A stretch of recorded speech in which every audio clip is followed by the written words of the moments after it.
bismillahi irrahmani irrahim.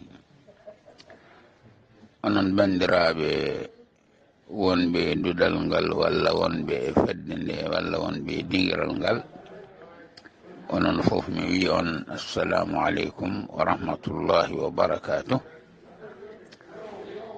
Kadi mboɗo wiya on e mawluda ɓennuɗo nde ɗo balɗe o hitande fof yo en gon e jaam no arab wiyata kullu amin wa antum bi khayrin. Tawde noon ono dingire baadi hono ni foti haalede hen ko diine walla ko nandi hen. Oɗo saaha joni ɓuuri ɓaddade en fof ko mawluda kañum ko jibinede annabi sallllahu alayhi wa sallam. Sabu jibinede annabi sallllahu alayhi wa sallam leyɗele islam ɗe fof ene waɗa mawluda, woni ko waɗata ɗum tan ko leydi saudiya. ɓen ɗon noon ene jogii ceerno mumen ɓennuɗo e zamanu mo waɗɗani no feewi, wiyete ko Mouhammadou ibn Abdul Wahhab. Ene wayno kamɓe ɓe nangi wadde mawluda nde ko bida, ɗum woni ɓe mbaɗata ɗum. Ko gonga ni, so a yiɗi mbiyani ko ɗum bida wiyete islam ko ma uhditha min addini ba'da iktimalihi. Kala hunde fuɗɗande e diine caggal nde Allah wi nde ɗo hunde timmi, ko waɗa caggal muɗum fof ɗum woni ko wi. Nde tawnode nelaɗo Allah hajjoyno hajju baynagol wiyete ko hajjatul wida, gila nde o ummino Madina al Munawwara ha o yettoyi Arafa. O wiyata yimɓe ɓe da'iman ko khudu anni manasikakum fa inni la alqakum ba'da ami hada. Nange am dewe moɗon Allah, mi hawritta e moɗon caggal nde ɗo hitande. Ɗum woni kanko omo andi hankadi ko jaaɗo. Ñande 9 taske hitande sappa ɓiiro fergo, Allah tellini e makko Arafa, al yawma akmaltu lakum dinakum wa atmamtu alaykum ni'mati wa raditu lakum al islama dinan. Allah wi hande mi temminani on diine o, al yawma akmaltu lakum dinakum wa atmamtu alaykum ni'mati, mi timmini nemam e dow mon. Wa raditu lakum al islama dinan, mi welama diine islam o woni diine moɗon. Joni noon en ɓennino ko ɓe mbi ko bida ko. So tawi joni neɗɗo wiyama an holko woni bida, jaabagol muɗum ko hunde fuɗɗande e diine caggal nde diine timmi, ma uhditha fi dini ba'da iktimalihi. Ɗum woni ɗemgal arab ngal woni ko ɓe cali ɓe mbaɗata mawluda, ɓe mbi ɗum ko bida. Haɗani noon alamul islami tu ene waɗa mawluda. Heddi mawluda kam holde fuɗɗi, walla nelaɗo sallllahu alayhi wa sallam tawa. Nelaɗo sallllahu alayhi wa sallam wiyama o jibina, walla ko ɓuri sellude ko tan, o jibina ko ñande alet ene jofi altine. Jibinedemo nde e ƴellitogol fajri woni hunde wotere. On saha arabe ɓe ngala tarih, ngala histoire. Jogi histoire ko yahudiyankoɓe catholique en. Nelaɗo Allah noñede jibinande ko 20 avril 571 e jibinede Isa alayhi salam. 20 avril 571 e jibinede Isa alayhi salam ko nden woni nde nelaɗo sallllahu alayhi wa sallam jibina. kadi nelaɗo sallllahu alayhi wa sallam altine ene mawni e makko no feewi. nelaɗo Allah jibina ko ñande altine, nelaɗo Allah nela ko ñande altine, nelaɗo Allah firi ummade gaaru sawrin wimbo sawr nde woni bange wargo makka, nde o yalti wimbo ngo kanko e aboubacry eɓe pera ko altine, ɓe jetti madinal munawwara ko altine, o rutti kadi e joom makko kanko annabi sallllahu alayhi wa sallama ko altine. kadi ñande mbaɗeten mawluda nde ñande 12 ene jufi 12 nelaɗo Allah kadi ruttade ɗum e joomum mbete ko ñande 1 mawluda walla ala ko ñande 12 mawluda o rutti e joom makko. ɗum noon ruttete ko hitande sappaɓire fergo nde hen wonno ko aljuma 9 taske, wiyama o wuuri caggal 9 taske o ko balɗe 81. so tawi ko honon noon nelaɗo Allah jibina ko ñande 1 lewru mawluda. woni wiɓe ala o wuuri caggal arafa ko balɗe 90 e balɗe 3. ɗum noon woni nelaɗo Allah rutti e joomum ko ñande 12 mawluda hedde beetawe. kadi defte sira mbi ko ɗum ɓuri sellude. joni noon nde tawno jibinede nde ɓuri welde e mayde nde mbaɗeten feeto ko jibinede nde, ñande o jibinano nde kadi ko ñande hen ni o rutte joom makko, o jibina ko ñande 12 o maayi ko ñande 12. ɗum noon yimɓe ɓe kalata hafeere ruttade nelaɗo Allah e joomum ala, ɓe beltorto tan ko jibinede nde, ɓe jejjita o rutti e joom makko kadi ko ñande o jibinano nde.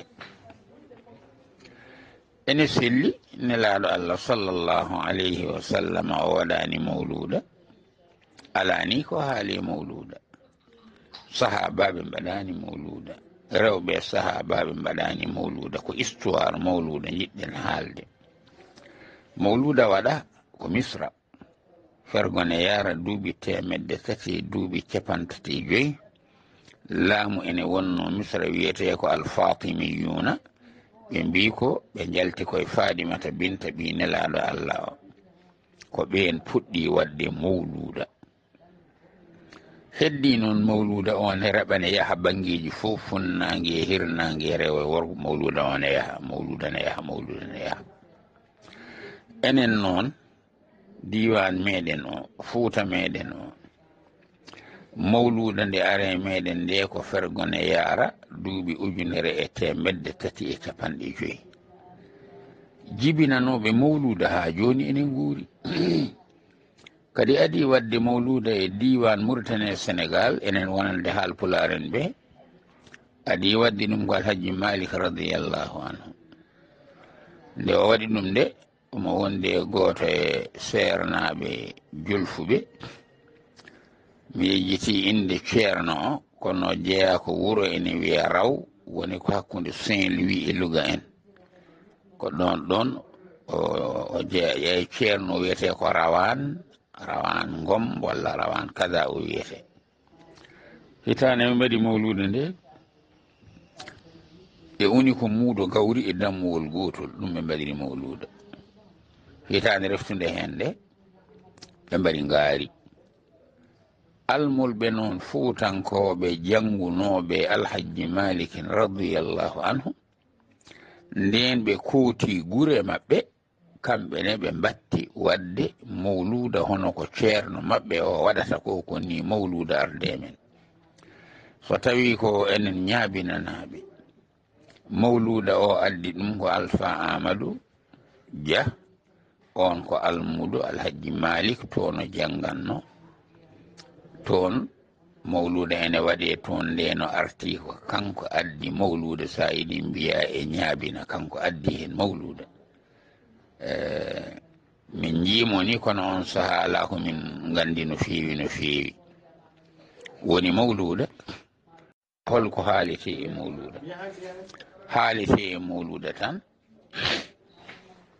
ko annabi sallllahu alayhi wa sallama holi no annabi sallllahu alayhi wa sallama jibinira e holko defte ɓennunoɗe kaale annabi sallllahu alayhi wa sallama so tawi ene selli hadith goto ene sellini to mawahibul ludanniya e defte goɗɗe goto e sahabaɓe meeɗi wiide ya rasulallahi mata kunta qala kuntu nabiyan arifan bi nubuwati wa adamu bayna alma'i wa tini radio sénégal ne yima ɗum ko heewi goto e sahabaɓe wimo an holne gonɗa o wi min mi woni annabi mboɗo andi komi annabi adama ene woni hakkude ndiyam e ɓakkere suwa tawa wonde neɗɗo ene wayno kadi dendagal nelaɗo mo allah nelno e aduna he allah nangodiri e nelaɓe ɓe aadi so nelaɗo allah ari onon fof ko on walloɓe ɗum ɓe mbi aha min fof ko min walloɓe nelaɗo allah o wi kala mo wallani nelaɗo allah on jeeya koye fasigueɓe ko qur'ana haalata ɗum wa id akhadha allahu mithaqa annabiina lama ataynakum min kitabin wa hikmatin ثم جاءكم رسول مصدق لما معكم لتؤمنن به ولتنصرنه قال أقررتم وأخذتم على ذلكم إصري قالوا أقررنا قال فاشهدوا وأنا معكم من الشاهدين فمن تولى بعد ذلك فأولئك هم الفاسقون ɗum Allah nangi e dendagal nelaɓe Allah nelanoɓe tuggi adama ha yetti isa alayhi salam wande so tawi nelaɗo sallllahu alayhi wa sallam so ari ko on walloɓe ɗum ji maɓɓe ɓe mbi mbaɗen feere kalken ibrahima e ɓe jeehi ɓe kuɓɓoyi leɗɗe jeygol ha heewi wiyama allah e jeygol ngol forde ndiwri wawa rewde hakkude jeygol ngol e asaman iblisa holli ɓe no lenge waɗirteɓe mbaɗi hen ibrahima ɓe beddi ibrahima e jeygol ngol kono nde tawno annabi annora nelaɗo sallllahu alayhi wa sallam nana woni ibrahima allah wi jeygol ngol qulna ya naru kuni bardan wa salaman ala ibrahima e hey jeygol wontu ɓuuɓol gonta kisal e ibrahima eɓe tonguno juuɗe ɗe jeygol ngol huɓɓi tongi ɗi ibrahima alayhi salamu kañum haydara heɓani ɗum caggal toon ibrahima wi ko perowo ene faya to leydi allah ma allah fewnu ɗum ibrahima ummi iraq ibrahima ummi fayi Palestine ibrahima ɗo wonno ɗo wuro ngo wiyete hande ko khalil wannoon ibrahima wiyete ko ibrahimul khalilu sehil allah ko ɗon ibrahima alayhi salamu wonno ha joni annora annabi sallllahu alayhi wa sallam nane woni ibrahima haɗo ɓe konnoɗo ɓe dañi caɗele ɓe ngala gawri o yeehi jiggore kanko ibrahima wonde joom suudu makko biyeteɗo sara ɓe jeehi misra debbo o wiyama ko joɗɗo e on ɗon zamanu police ɓe laamu misra kepti debbo o mbi handi e debbo o ko lamɗo o ibrahima ene wonde mabɓe ɓe mbi ibrahima o debbo holko woni ɗuma o wi ko bandi ko debbo noon ko kamɓe jiidi diine islam kadi diine islam joguineno ko ɗum ɗo wonno diine ibrahima ɓe nawi debbo o ɓe paari to lamɗo to allah mumti dendagal ɓale ɗe no ndidorno ibrahima ne ndaara debbo o ene ndaara lamɗo o so tawi lamɗo o wi ene mema debbo o tan jungo muɗum yorat lamɗo o wi debbo o an bete ka cheyɗane o wi ala min mi wona cheyɗane joom gallam o ko nelaɗo allah a wawa min ɗemi kanko lamɗo o itti korɗo o te ko sara e on sahaa wiyama ibrahima ne yaara duuɓi 120 debbo o ne yaara duuɓi 90 ɓe meeɗani dañde ɓiɗɗo. debbo o wimo tawde ko ni en ngala ɓiɗɗo taaro debbo o mbete eɗen daña hen ɓiɗɗo. ibrahima taari debbo o woni hajara kañum woni yummum ismaila jibina ko Filistine. Allah tabaraka wa ta'ala noon wi ibrahima yo ƴettu hajara e ɓinguel muɗum ngel o waɗɗina ɓe daaba o nawa ɓe ɗo makka woni ɗo on saaha makka waɗaka kono noon suudu Allah ndu tawi nani woni ɗo makka ɗo nde tawno suudu Allah ndu Kaaba adi maade ɗum ko malaikaji ene jogii yimɗine kaala wonde suudu Kaaba ko maha ko laabi 10 wiyete ko bana bayta rabbil arshi 10 fakhudhumu malaikatullahi alkiramu fa adamu fa shiithun fa ibrahimu summa amalikun usayun qurayshun qabla hadaini jurhumu wa abdulillahi ibnu zubairi kaza bana bina'un li hajjajin wa hadha mutammimu suudu Kaaba ndu maha ko laabi 10 laawol gadal ngol mahi ɗum ko malaikaji. Adama mahi suudu ndu, Shiisa mahi suudu ndu, Ibrahima mahi suudu ndu, arabeɓe wiyeteɓe amaligu kamenne kadi mahi suudu ndu. Caggal toon Jurhum mahi suudu ndu, Abdullahi ibnu Zubayri mahi suudu ndu. hono Hajjaji ibn Yusuf Thaqafi kañum woni maadi mbatti ndini darindi ndi mahi ɗum ko Hajjaji ibn Yusuf Thaqafi. kadi Qurayshiyankoɓe koye men mahino suudu ndu e gurdam annabi e tawede annabi sallllahu alayhi wa sallam qissaji mum ne juuti. kanko Ibrahima o joƴƴini ɗon ɓinguel ngel e nene muɗum nde tawno annora nelaɗo Allah nani woni Ismaila kanko jogori jibindemo. Allah haali to Qur'ana to holko Ibrahima wi rabbi inni askantu min dhurriyyati biwadin ghayri zi zar'in inda baytika almuharram rabbana liyuqimu as-salata faj'al af'idatan min an-nasi tahwi ilayhim warzuqhum min ath-thamarati la'allahum yashkurun. kanko Ismaila e qissam ne juuti o mawnidi ɗon e sukam Jurhum naaɓe ɓen ko Yaman naaɓe ko ɓen goni wiyeteɓe al-arabul ariba nde tawno arabeɓe koyemumen banggue histoire mabɓe sone haali wiyete ko arabeɓe tigui rigui e wontuɓe arabeɓe ɓe gonano arabeɓe. al arabul ariba ko Yaman naɓe. Yaman noon ko Oman e Yaman gandaɗo o Sanaa. e al arabu al musta'riba ɓe gonano arabeɓe wontuɓe arabeɓe. Ismaila yummu wona arabe, bammu wona arabe, bam makko jeeya ko Iraq, yum makko jeeya ko Misra. hono Alpha Hashimiyu Taal wi Hajara yummum Ismaila ko pullo ni o wi nane deftere makko nde o wiyata ta'riful khillan bi ashairil fullan. min mboɗo jogii deftere nde e deftere nde Sudan naajo gooto neldimi ɗum haalata heen ko taari fulɓe wonde fulɓe ko kaawiraaɓe arabeɓe. deftere nde Alpha Hashimiyu windi nde min mboɗo jogii deftere nde woni o wi mi honni ɓe suudu maɗa tedduɗo woni o honni ɗon Ismaila e nene muɗum. kadi bi'ru Zamzam ndiyam Zamzam gooda ɗam ha e hande ɗam ko ɗo joƴƴinno cukalel ngel koyɗe muɗum ndu dumpata ɗo tawi ko nokku ala ndiyam ala ñamde ala hay hunde.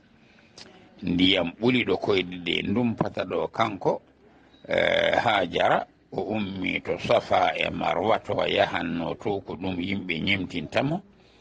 omo ƴeewto cukayel ngel holno woori o tawi ɗo koyɗe ɗe dumpata ɗo ene waɗi reɓelde ndiyam.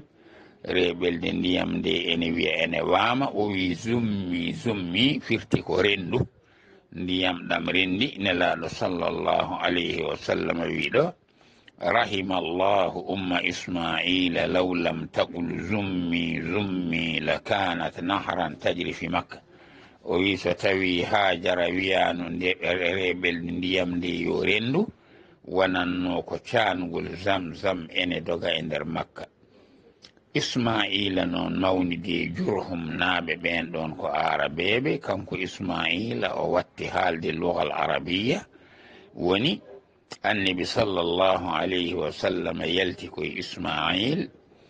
so tawi noon askinama tuggi nelaɗo sallllahu alayhi wa sallam ha yettoyo Ismaila, kanko Alhaji Malik radiallahu anhu to deftere makko mimiya to wiyanno Muhammadun nuru abdillahi shaybatu hashimin wa abdi manafin ma qusayhimi kilaba murata kabin wollu ayyi wa ghalibin wa fihrin wa malik nadran ilkarami كنانة وخزيمة ومدركة إلياس مع مضر الحمراء سرهم عدل نزارا مع عدنا من يجاوز عدنانا فتكذيبه قد جاء من العالم. ويس توي غسكني نلاد الله يتيمة عدل نزارا مع عدن هانغر مع عد عدنان ويس غرير عدنان دو وتبنه hakkunde adnane Ismaila woni ɗon ko liɗɗi ko Allah tan andi ɗumen. ɗum woni o wi woman yujawisu adnanan fa takdibuhu gad jaa min alalami. so neɗɗo wi ene ɓenna adnan nelaɗo Allah fennimo. kono noon Ibnu Hisham to